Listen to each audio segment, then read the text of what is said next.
Imagine a warm summer night in 1942 in the sleepy town of Pascagoula, Mississippi, a place where everyone knows everyone and doors are rarely locked.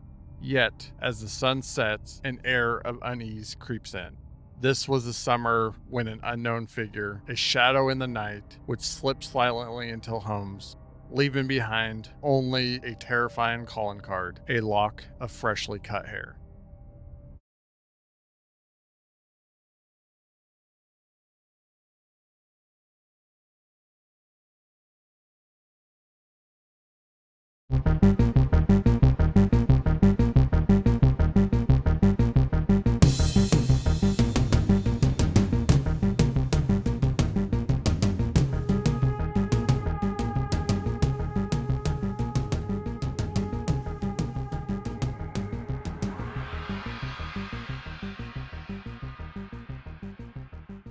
Welcome to another episode of All Things Mysterious, the podcast where the realms of true crime, the supernatural, and the unexplained converge.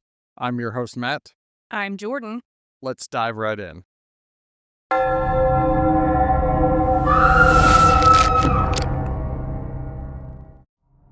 Pascagoula, a serene coastal town nestled along the Mississippi Gulf Coast, was a picture of Southern charm in the early 1940s. White picket fences, children playing in the streets, church bells ringing on Sunday mornings. It was a community where trust was a way of life and neighbors looked out for one another. But beneath this idyllic veneer, the world was in turmoil. It was the height of World War II. Young men from Pascagoula had gone off to fight in distant lands, leaving their families to cope with the anxiety and hardship of wartime.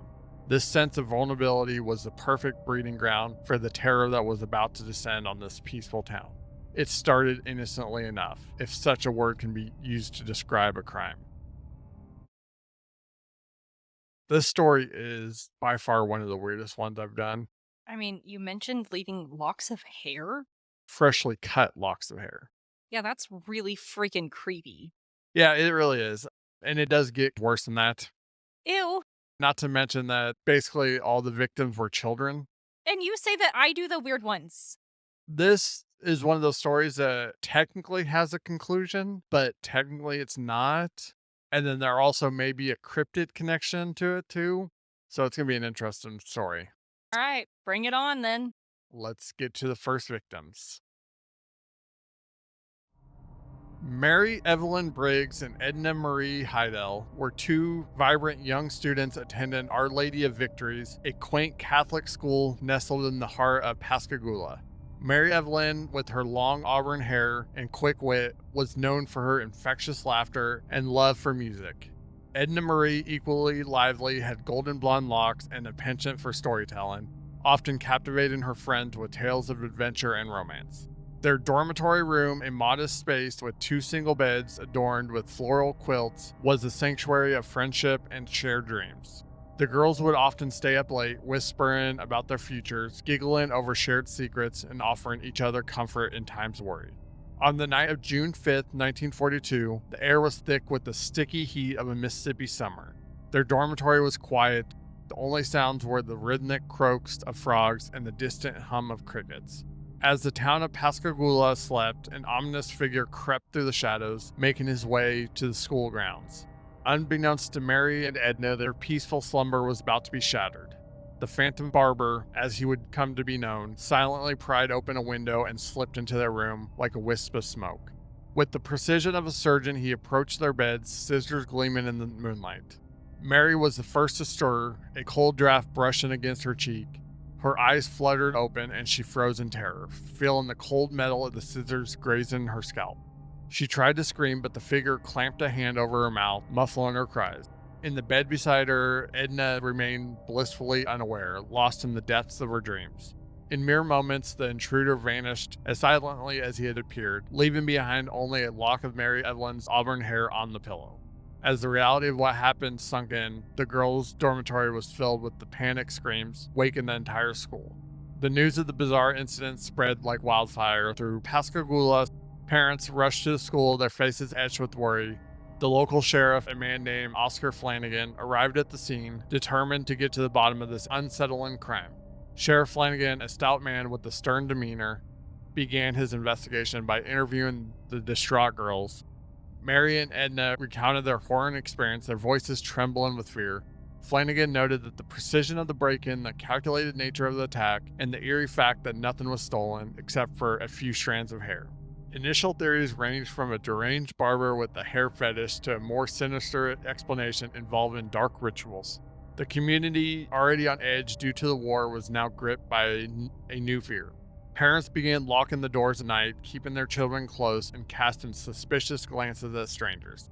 The town of Pascagoula was no longer the peaceful haven it once was. The Phantom Barber had cast a long dark shadow over the community, and the fear of his return lingered in every household. Little did they know, this was only the beginning of a nightmare that would haunt them for months to come.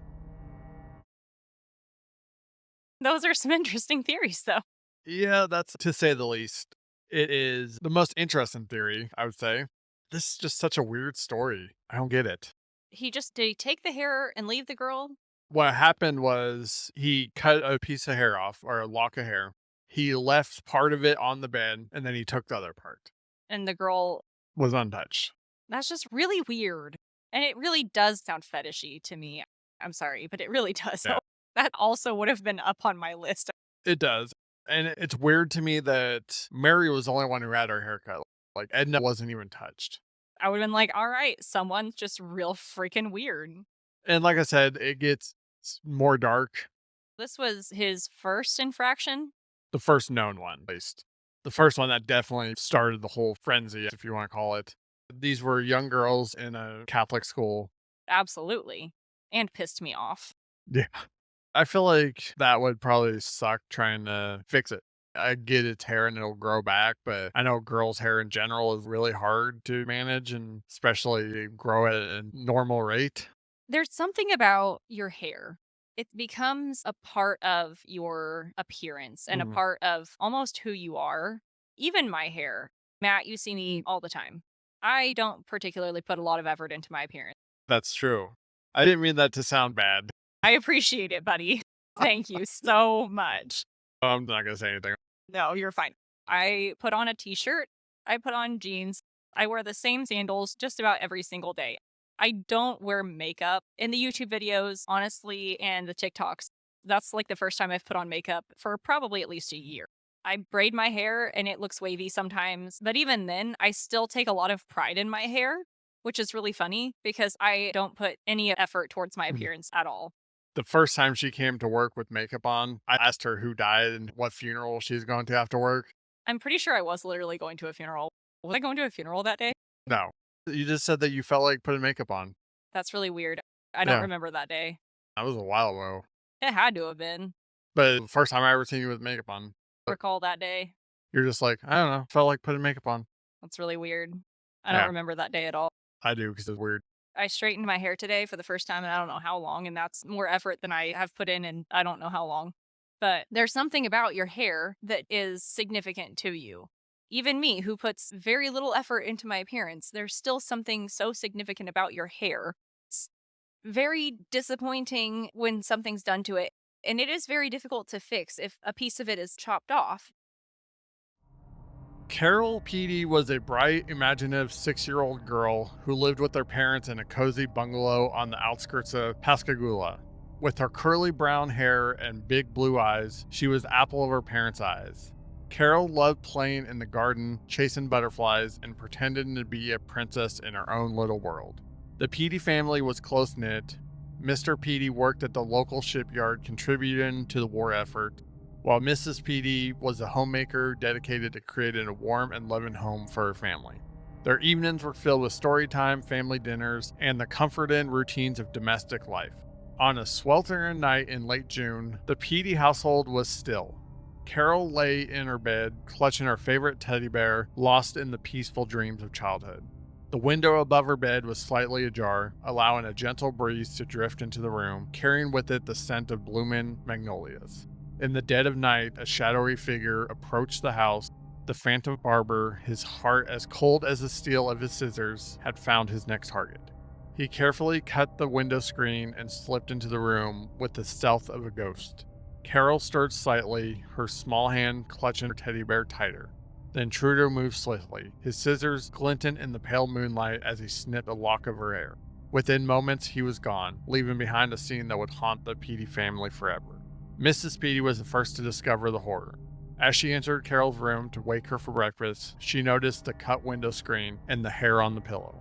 Panic surged through her as she realized what had happened. Carol's beautiful curls had been crudely cut while she slept. She screamed, her voice a mix of fear and disbelief, wakened Mr. Petey and sending a chill through the entire household. The Peteys immediately called the police, and soon their home was swarming with officers, neighbors, and reporters. The sense of violation and dread was palpable, and the once safe neighborhood now felt like a scene from a nightmare. News of the attack on little Carol Petey spread rapidly. The town, already on edge after the incident at Our Lady of Victories, was now in a state of full-blown panic. If the Phantom Barber could target an innocent child in her own home, no one was safe. Parents began taking drastic measures to protect their children. Windows were nailed shut, extra locks were installed on doors, and many families took to sleeping in shifts to keep watch through the night. The local hardware stores saw a surge in sales of locks, bars, and alarm systems. Law enforcement increased patrols, and volunteers formed neighborhood watch groups, patrolling the streets with flashlights and makeshift weapons. Despite these measures, the fear was overwhelming. The image of the Phantom Barber slipping silently through the night, cutting locks of hair as trophies, had left an indelible mark on the psyche of Pascagoula. The town's sense of security was shattered, replaced by a pervasive sense of dread and helplessness. For the Petey family, the incident was a traumatic turning point. Carol, though unharmed physically, was deeply shaken. She would wake up crying from nightmares, her once carefree demeanor replaced by a constant state of anxiety. Mr. and Mrs. Petey struggled to reassure her, their own fears simmering just below the surface. As Pascagoula grappled with the reality of the Phantom Barber's reign of terror, the question on everyone's mind was the same. Who was this shadowy figure, and when would he strike again? The hunt for the Phantom Barber had taken on a new urgency as the town's collective fears reached a fever pitch. I got really sad when you mentioned the curls because when my little sister was really little, she had curls and we cut them and the curls didn't come back. Sad for a second because it was just like, oh, if the Y- curls come back. Yeah, not gonna lie, this one hit close to home because my youngest, her hair is really curly, and she's not much older than this, so it definitely struck a chord. I can't even imagine having to go through something like that. And I get that some people are going to listen to this and say, oh, these people are overreacting. He didn't actually hurt them. He just cut a little bit of their hair off. But he's still breaking and entering. And that's super freaking creepy. Yeah. Even at first, when I started reading this, it's not really bad. But then I started thinking about it. This town at this time was basically one of those small town communities, was really safe. Any kind of violation like this would be massive. The exaggeration that after they called their house was crawling with police, neighbors, reporters, that was an exaggeration. There was probably not hundreds because the town's not that big, but there were dozens of people at their house because this was such a big thing. I don't blame him because it's a violation. Oh, yeah. It's just creepy. Yeah, because if he can get in to take a piece of their hair, what else is he going to do? Is he going to escalate? Is he going to stab someone with the scissors? What's going to happen? Yeah, because right now he's just cutting hair. Is it going to escalate? At this point, it's a child. You're vulnerable. It's just terrifying. And she was by far the youngest victim, but I will say it does escalate. Spoiler alert. Great. Mrs. Ruth Taylor was a well-respected member of the Pascagoula community. In her late 40s, she was known for her warm smile and her kindness to neighbors. Ruth lived with her husband, George, in a charming two-story home on Magnolia Street, a quiet and tree-lined neighborhood where everyone felt safe. The Taylors' home was a testament to their years of hard work and love. The white picket fence, blooming flower beds, and neatly trimmed lawns spoke of Ruth's dedication to making their house a home. George worked at the local shipyard, while Ruth often volunteered at the church, organizing community events and helping those in need. On the night of July 12, 1942, the Taylor household was still. George had fallen asleep reading the evening newspaper, and Ruth had retired to bed early after a busy day. The cool breeze from the open window offered a brief respite from the sweltering summer heat. In the dead of night, an ominous presence slipped through the neighborhood. The Phantom Barber had chosen his next target. He approached the Taylor house with a chilling calmness, cutting through the window screen with practiced ease. Ruth awoke to a faint noise, her senses tingling with unease. Before she could fully grasp what was happening, she felt a sharp pain on her head. The Phantom Barber, with a brutal twist, had struck her with an object, knocking her unconscious. He then snipped a lock of her hair and disappeared into the night as swiftly as he had come. George awoke to find his wife lying motionless beside him, blood trickling from a wound on her head. Panic surged through him as he called for an ambulance, his mind reeling with fear and confusion. Mrs. Taylor's injuries were more severe than any previous victims. She was rushed to the hospital where doctors treated her head wound and stabilized her condition. The news of the attack spread rapidly, sending shockwaves through Pascagoula. This was no longer just a haircutting phantom. This was an assailant willing to harm his victim. The community's fear turned to outrage. Meetings were held and town halls were packed with concerned citizens demanding action. Sheriff Oscar Flanagan, now under immense pressure, intensified the investigation. Patrols were doubled and checkpoints were set up around town. The local newspaper ran daily updates, feeding the growing frenzy. Ruth's recovery was slow and painful. She bore the physical and emotional scars of the attack. Her sense of safety shattered. The Taylors, once pillars of calm in the community, were now symbol of the town's vulnerability. The escalation in violence made it clear that the Phantom was growing bolder. The sense of terror that gripped Pascagoula was palpable. Parents held their children tighter, neighbors eyed each other with suspicion, and the once peaceful nights were now filled with anxious whispers and watchful eyes. The attack on Mrs. Taylor marked a turning point. The fear that had settled over Pascagoula was now accompanied by an urgent call for justice. The Phantom's reign of terror had to end, but the question remained: who was this shadowy figure and why did he strike? As the community grappled with these questions, the hunt for the elusive criminal intensified, with law enforcement leaving no stone unturned in their pursuit. I feel like Edward Scissorhands is getting a little excited here. I think probably this has some of Edward Scissorhand was based on this loosely. I don't know for sure though, Fair. but it sounds like something. Doesn't it though? Yeah. He's definitely obviously escalated at this point. Just cutting the hair is not enough anymore. No, it gets worse. My question now is the police and people, they're trying to figure out who it is, but they have quite literally nothing to go on. Because at this point, he doesn't see the only indicator of his victims if they're female and have hair. That is his only criteria. And there's not really any forensic stuff that they can do back then. No, not really.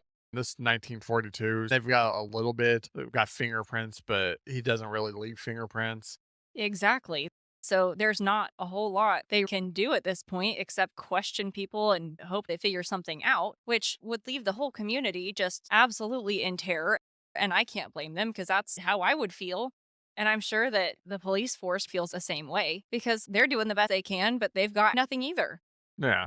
And to me, it seems like it's someone from the community because if it's an outsider, people are going to notice them, especially after the first, when they kind of their suspicions start getting raised.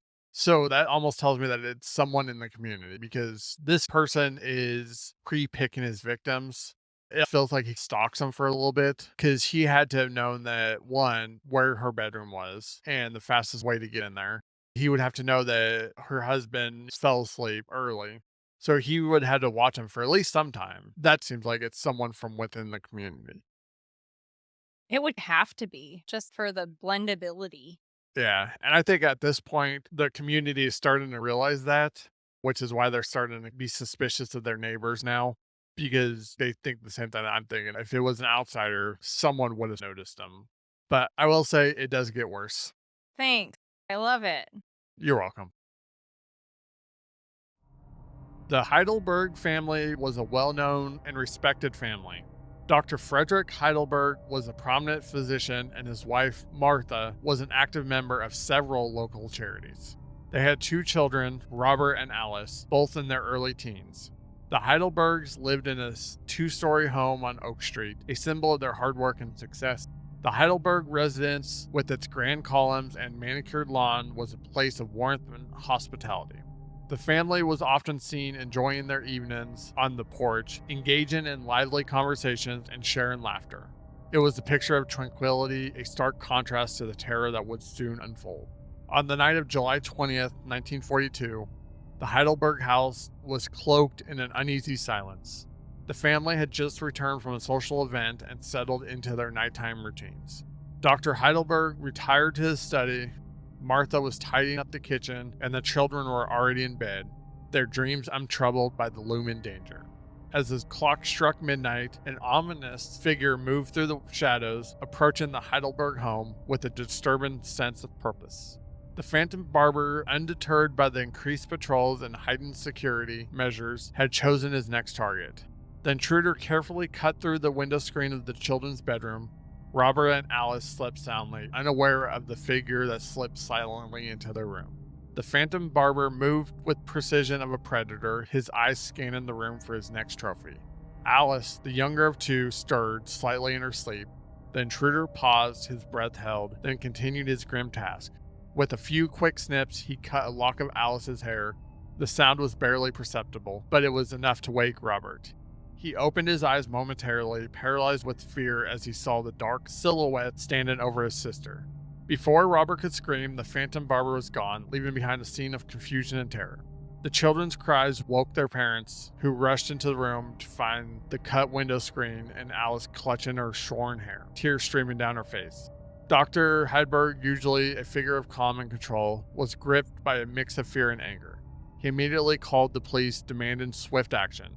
The sight of his children's terror and the blatant violation of their home filled him with the resolve to see his menace brought to justice. The Heidelberg incident sent shockwaves through Pascagoula. If the Phantom Barber could infiltrate the home of a respected physician, no one was safe. The community's fear reached new heights and suspicion fell upon everyone. Neighbors who once greeted each other with friendly smiles now exchanged wary glances, each wondering if the culprit was among them. Media coverage of the incident was relentless. Headlines screamed of the Phantom Barber's latest victim, and the newspapers detailed the terror gripping the town. Radio broadcasts provided hourly updates, and the story even reached national news, painting Pascagoula as a town under siege by an invisible menace. Increased media attention only fueled the panic. Stories of the Phantom Barber became more elaborate, with rumors of his supernatural abilities spreading like wildfire. Some claimed he could walk through walls, while others believed he was a ghost, avenging some ancient wrong. The impact of the local psyche was profound. Parents kept their children indoors, curfews were strictly enforced, and the once bustling streets of Pascagoula became eerily quiet after dark. The Phantom Barber had not just stolen locks of hair, he had stolen the town's sense of security and peace. As fear and suspicion reached a fever pitch, the community's demand for justice grew louder. Sheriff Flanagan, now facing even more pressure, vowed to capture the Phantom Barber and restore peace to Pascagoula, but as the manhunt intensified, so did the mystery. Who was the Phantom Barber and why did he choose his victims? Answers remained as elusive as the shadowy figure himself. That is really bizarre, though. Yeah. So, I was being a little facetious.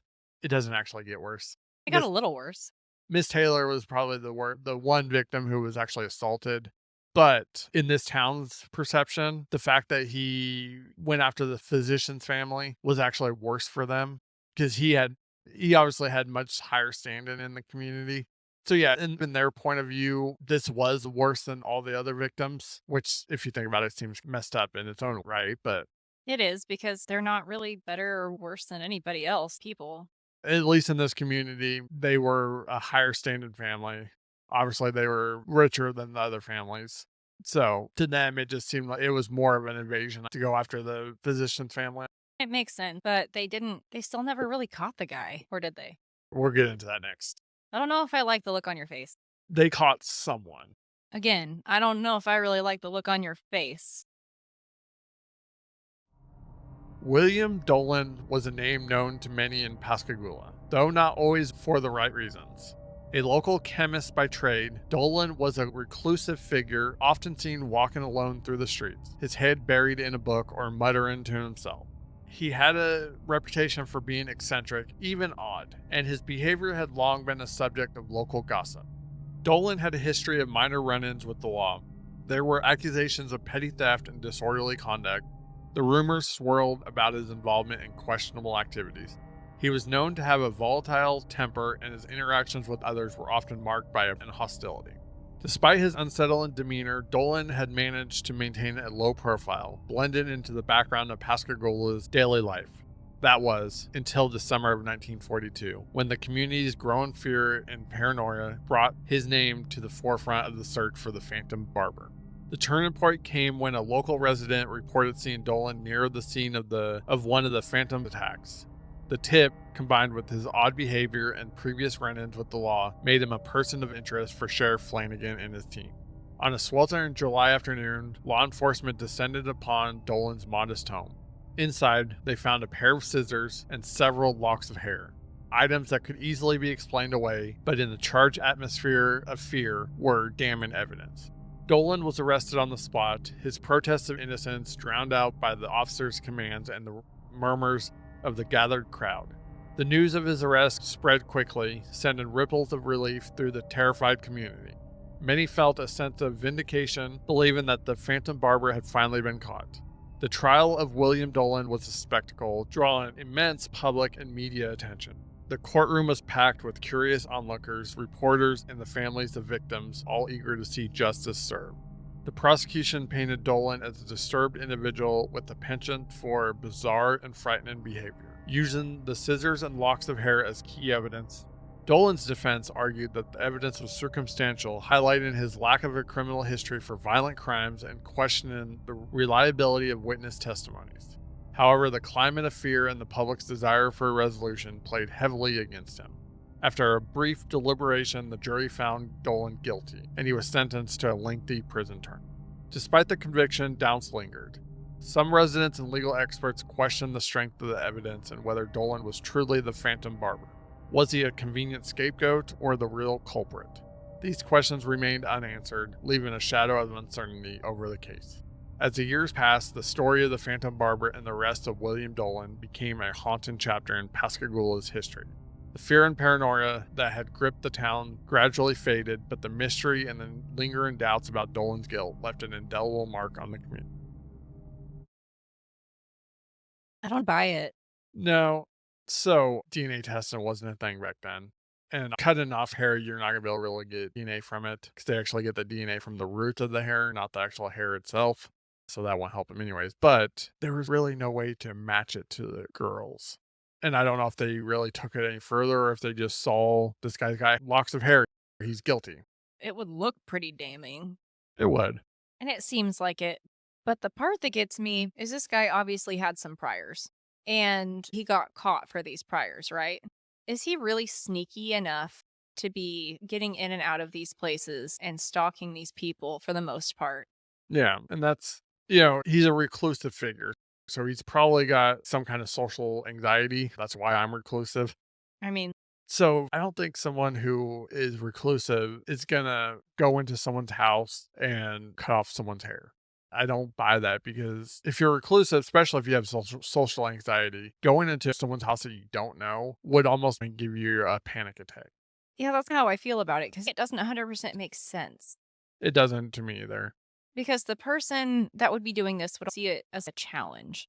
But this guy, he just wants to be home. Yeah. And that's the other thing is the witness placing him near the scene of the crime. It's a small town. Him being close to the scene doesn't necessarily mean that he's guilty. My other question would be the timing, which honestly, there's not a whole lot on this story out there. Very few sources. I can imagine. So I don't know when the witness actually saw him. And if it was late at night, my question would be why would the witness be awake at that time? That seems odd to me too. But I think ultimately the town wanted someone to pin this on to make themselves feel better. I think that's exactly what they did. They found someone that was an outskirt of the community, didn't really fit in. He was an outsider, and they just pinned it on him, made themselves feel better, and then got rid of him. And unfortunately, that's, I think, exactly what happened. No, I have to agree because he was a scapegoat. Obviously, there was the hair. And that's something that I can't necessarily contest. There could be valid reasons. Maybe he had a life outside the community and he moved there later on. Maybe he had kids when he was younger that died and he kept locks of their hair. You never know. There's not a whole lot known about this guy, and there could be legitimate reasons why. Maybe he's got actual friends that come over from different areas, but just because even if he does have locks of hair, does not necessarily mean that he's guilty. No, it doesn't. And especially because he has scissors doesn't mean he's guilty. I have scissors. You have scissors. There are scissors here somewhere in the place we record. It's confirmed. Jordan is the Phantom Barber. I didn't even know it. Something else I did that I didn't know about. Well, what if I told you that this may have a more supernatural explanation? I wouldn't be surprised because I know how you work. Cryptids, the mysterious and often mythical creatures that roam the fringes of our reality, have always captivated human imagination. From Bigfoot to the Loch Ness Monster, these elusive beings are said to exist in the shadows just beyond the reach of scientific proof. They embody the unknown, the unexplained, and the fears that lurk in the darkest corners of our mind. In the case of Pascagoula's Phantom Barber, the idea of a cryptid connection emerged almost naturally. His ability to slip into homes undetected, leaving behind no more than a lock of hair, seemed almost supernatural. How could a mere human evade capture so effectively, moving like a shadow through the night? As the months of terror dragged on, whispers of the Phantom Barber being more than just a man began to circulate. Some locals believed he was a cryptid, a creature of the night with otherworldly abilities. Stories grew and evolved, each more fantastical than the last. Some claimed he could become invisible at will, others that he had the power to paralyze his victims with a mere touch. These legends found fertile ground in the already frightened minds of Pascagoula's residents. The arrest of William Dolan did little to quell these theories. Many argued that Dolan, an eccentric but ultimately human figure, couldn't possibly account for the almost mythical nature of the crimes. The community's need to make sense of the senseless acts fueled the belief in a more fantastical explanation. Even long after Dolan was behind bars, sightings of a shadowy figure lurking in the night continued to be reported. People spoke of strange noises, fleeting glimpses, and the unsettling feeling of being watched. The Phantom Barber had transcended his earthly form, becoming a legend, cryptid in his own right. The idea of the Phantom Barber as a cryptid seeped into Pascagoula folklore, blending fact and fiction into a narrative that both terrified and fascinated. Children's bedtime stories included warnings about the Phantom Barber, a boogeyman who would snip away your hair if you misbehaved. The tale became a part of the town's cultural fabric, a reminder of a time when fear reigned supreme. For the residents who lived through the summer of 1942, the impact was profound and lasting. The Phantom Barber left an indelible mark on Pascagoula's collective memory. The rational explanation of Dolan's arrest and conviction never fully erased the sense of mystery and dread. The idea that something more than human had prowled their streets at night lingered, a chilling reminder of the unknown. The legend of the Phantom Barber continues to be told, a story passed down through generations. It serves as a cautionary tale, a piece of local history, and a testament to the human need to explain the inexplainable. Whether seen as a cryptid or a cunning criminal, the Phantom Barber's shadow still looms large over Pascagoula, the ghost of fears past that refuses to fade away. It could be. Not gonna lie, but Phantom Barber is actually classified as a cryptid. Really. I still see it as a person, but I guess I could see it as a cryptid, but it just seems more with the human motivation to me. It's odd either way.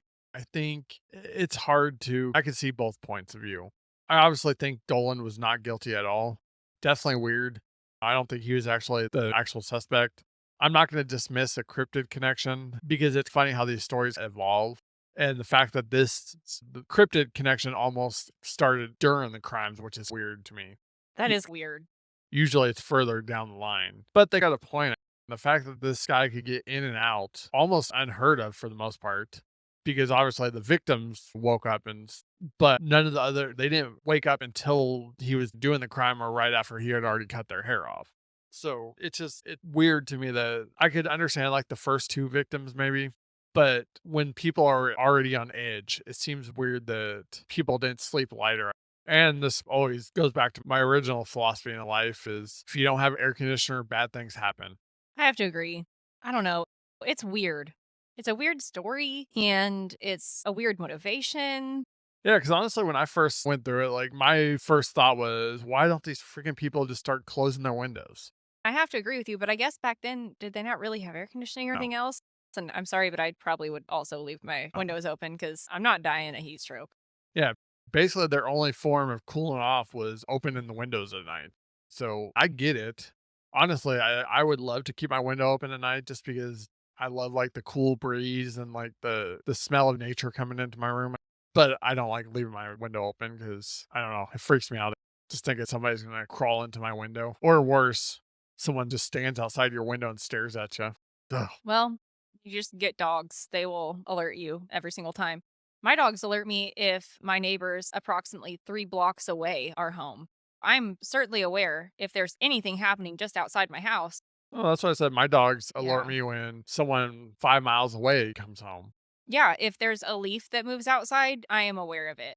If a blade of grass happens to blow in the wind, I'm very aware of it. They take over after their owner. Yeah, they don't shut up. I don't shut up either. It's fine. I get it. As we look back on the summer of 1942, the tale of the Phantom Barber of Pascagoula stands out as a dark chapter in the town's history. It began with the inexplicable break ins at Our Lady of Victories, where Mary Evelyn Briggs and Edna Marie Heidel awoke to find their hair shorn in the dead of night. The terror spread when 6-year-old Carol Peedy became the next victim, her innocence shattered by the same sinister hand. The attack on Mrs. Ruth Taylor marked a violent escalation, with the Phantom Barber striking her in the head before disappearing into the night. This event heightened the community's fear, leading to increased security measures and a widespread manhunt. The Heidelberg incident only deepened the mystery as the Phantom Barber managed to infiltrate the home of a respected physician, leaving behind a lock of hair and a town in turmoil. Despite the arrest and conviction of William Dolan, questions lingered about his guilt and the true identity of the Phantom Barber. Speculation about the Phantom Barber being a cryptid added a layer of supernatural intrigue, blending fact and fiction into a chilling narrative that has become a part of Pascagoula's folklore. The town's collective memory of the events remains a testament to the enduring power of fear and mystery. Fear has a way of gripping a community, spreading like wildfire, and altering the very fabric of daily life. In Pascagoula, the fear of the Phantom Barber brought people together in their vigilance, yet also drove them apart with suspicion. The line between reality and legend blurred as the unknown became a canvas for the darkest corners of the human psyche. The question of whether the real Phantom Barber was truly caught remained a haunting mystery. Was William Dolan merely a convenient scapegoat, or was there something more elusive at play?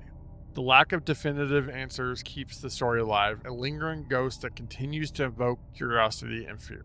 The Phantom Barber of Pascagoula remains a chilling reminder that sometimes the scariest monsters are the ones we can't see. They are the shadows that move the night, the unexplained events that challenge our sense of security. In every whisper of wind, in every creak of a floorboard, the legacy of the Phantom Barber lives on, a testament to the power of the unknown.